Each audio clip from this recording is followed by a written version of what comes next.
Powerful collaborations, cutting-edge science, and curious minds coming together for a glimpse of the future.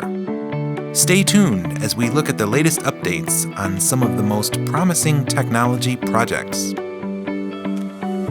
Hello and welcome to our podcast. I'm Peter Balint. Today we're just outside Paris at CEA. We're sitting in on the kickoff meeting for a new European Commission-funded project called SPARTA.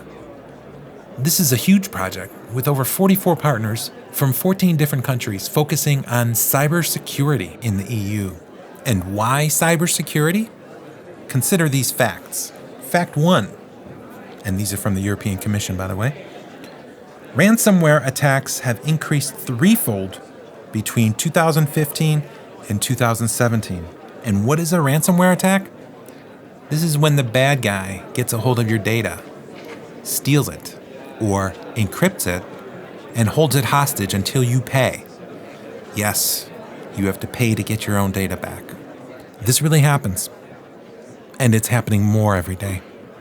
Fact 2, the economic impact of cybercrime has risen fivefold since 2013. Just think about that, fivefold.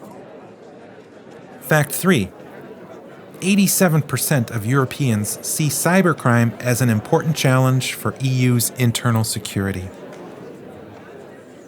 And finally, the Internet of Things is already a reality, with tens of billions of connected digital devices expected in the EU by the year 2020. And what is a connected digital device? Well, this could be anything from your phone, a GPS device, appliances, home automation controls, cameras, blood pressure monitors, and yes, even coffee machines. Consider this statement from Jean-Claude Juncker, President of the European Commission.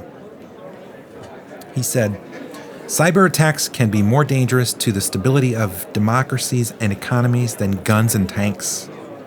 Cyber attacks know no borders, and no one is immune." So we could see this as important. And you're asking probably right now, okay, well, what is the European Commission doing to protect us? Well, they're doing a lot, actually. Number one, they're establishing a stronger European Union cybersecurity agency, and this is to help member states in the case of cyber attack. They're also creating a European Union-wide cybersecurity certification scheme that will increase the cybersecurity of products and services in the digital world. The EU is also developing a blueprint for how to respond quickly when something happens, when there's a large-scale cyber attack. And the other thing that they're doing, which will aid our efforts to defend ourselves against cyber attacks, is funding. And this leads us back to the SPARTA project. It's the reason we're all gathered here today. This project takes a stance against cyber attacks, but it is far-reaching in so many other areas. So, it's time to dive into SPARTA. So let's go in the studio where we are joined by Florent Kirchner. He is the coordinator for SPARTA. Welcome to the studio. Thanks for being here today. Thank you. Tell us a little bit about yourself and tell us about SPARTA. So I'm Florent Kirchner. I work at CEA, just south of Paris. And at CEA, I do a couple of things. One, I'm a scientific expert on matters of trustworthy software. How do you trust your software? What does it take for you to build or to exploit software in a trustworthy fashion? And then I have a second attribution and a second hat, in a way, to coordinate and to animate the discussions in cybersecurity between the teams in this area of CEA. In particular, I coordinate the program on cybersecurity of the CEA List, which is the Smart Digital Systems division inside CEA. So SPARTA is a project that focuses on putting people together to work on complex and ambitious questions in cybersecurity, important questions in cybersecurity. Questions that can have a strong impact not only on the science and the technology of cybersecurity, but also on the concrete lives that we as European citizens live. So when you come to think of it, and we come to think of cybersecurity, you know that it impacts, or you might have a hint that it impacts your life in certain ways. And a good way to illustrate this is to say that cybersecurity can impact any digital system that is in our surroundings. And over the past, let's say, 5 to 15 years, those systems have been more and more present in our surroundings. So if you go back 15 years, we all had, or many of us had, a gaming system, a small gaming system, retro. We would call it retro nowadays. I had an Atari and was really happy to play on Atari. And I had a TV, but it wasn't a digital system. But then a few years later, the TV at home became digital. And a few years later, the smartphone appeared, and more digital came into our lives. And now we were carrying a digital device on ourselves every day, day in, day out. It was often the first thing we saw in the morning and the last thing we checked in the evening. And tomorrow, and actually not tomorrow, nowadays we're seeing smart digital devices everywhere in our homes. They can be thermostats, there can be refrigerators, there can be smoke detectors. Our children interact with digital devices every day. And this is why cybersecurity is so important nowadays. It's because it can impact, it can corrupt a lot of those devices that are closer to us than we think, that are ubiquitous in our lives. So cybersecurity is important. That's one. And second, cybersecurity is a complex problem that is currently unsolved. We see, unfortunately, in the news regularly people saying, "Oh, this system has been hacked. This data has been hacked and has been stolen or made public while it was not meant to be public." This installation, this factory had to stop because it was under cyber attack.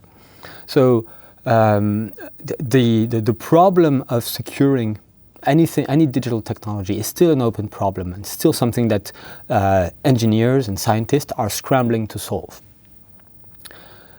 With SPARTA, what we want to do is to say that we can devise new solutions and new ways to handle those complex, critical problems by working together across Europe with a group, with a network of different people with different skills and different background.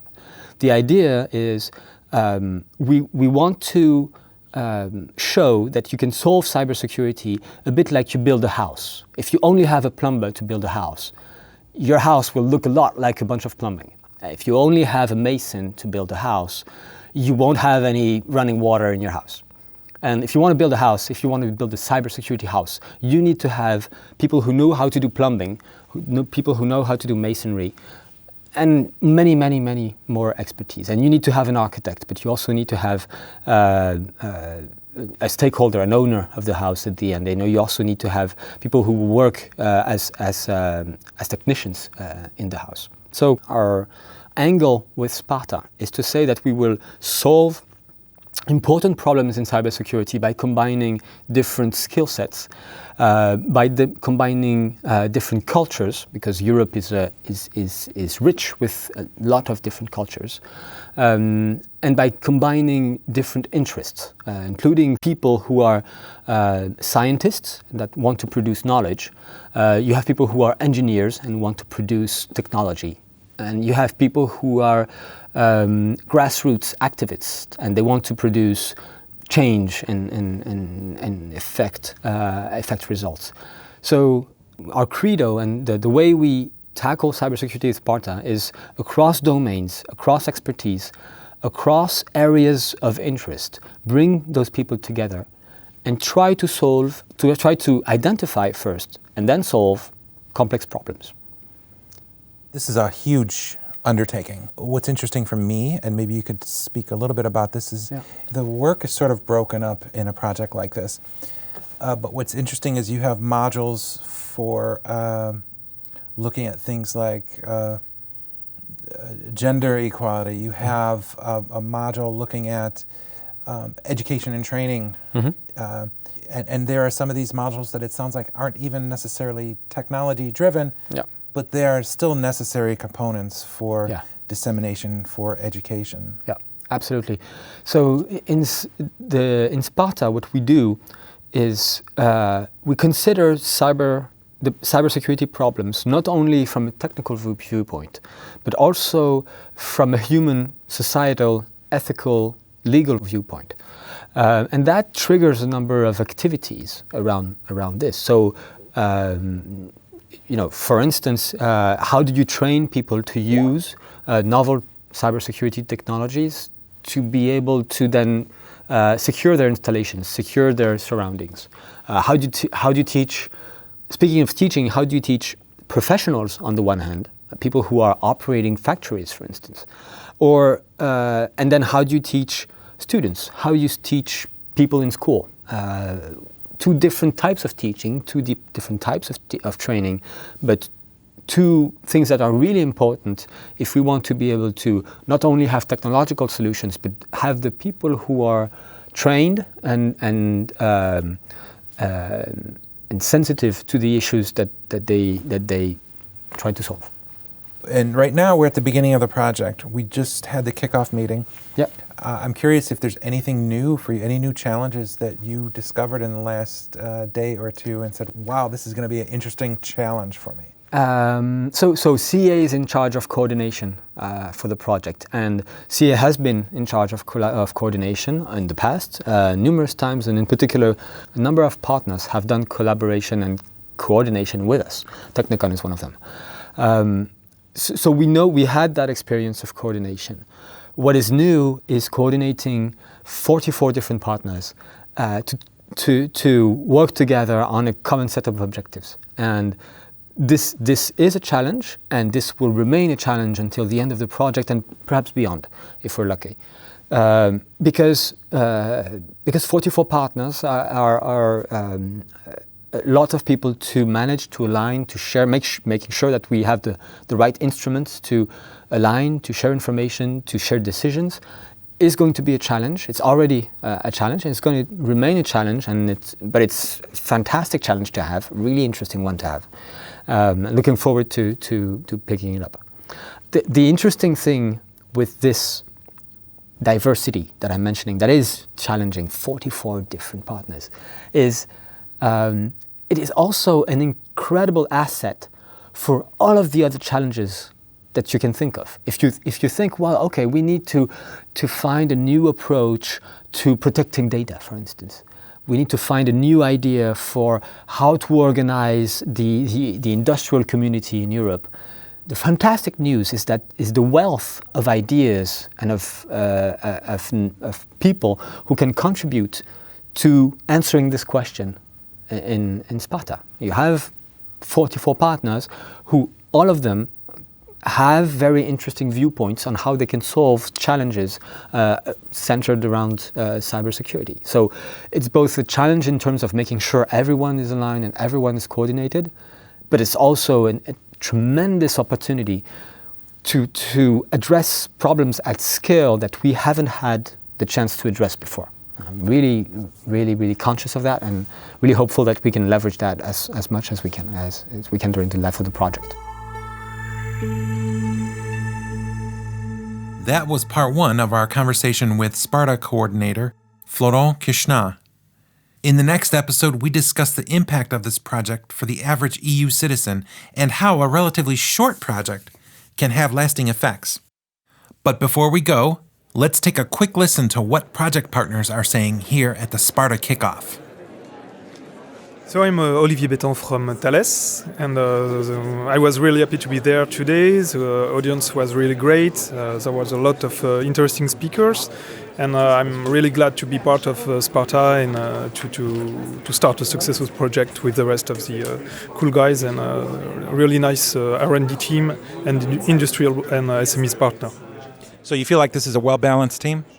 Totally, yeah, and that probably was the first time we have so much partners inside the same room, dedicated to and focused to deliver innovative and interesting project around cybersecurity issues, current and foreseen one. And what's your part in the project? So I'm representing Thales as an R&D partner here. We are task lead within the software challenges. So regarding the coming obstacle for AI and AI algorithm, what they will face in terms of new threats, new way to attack such system, and how to defend them against malicious activities and attacker behaviors. Tell us who you are and where you come from, and give us your impression of the SPARTA kickoff meeting today. Okay, so my name is Marek. I'm from Poland. The meeting was very inspiring. I think there's a lot of work to do. We'll be building the roadmap, how to achieve all the goals that were mentioned today. And there's another day to talk about it tomorrow, so I'm eager. Tell us who you are, where you come from, and how was your impression of the meeting today? I am acting rector of Mykolas Romer's University. I came here as administrator to see what our researchers are doing, and I am very proud that in SPARTA consortium our teams working in cybersecurity area were involved, and it's a great honor for our institution and for Lithuania as a country to be involved into this project. Okay, thank you very much. I'm Peter Balint. Thanks for listening, and see you next time. This project has received funding from the European Union's Horizon 2020 Research and Innovation Program under Grant Agreement number 830892.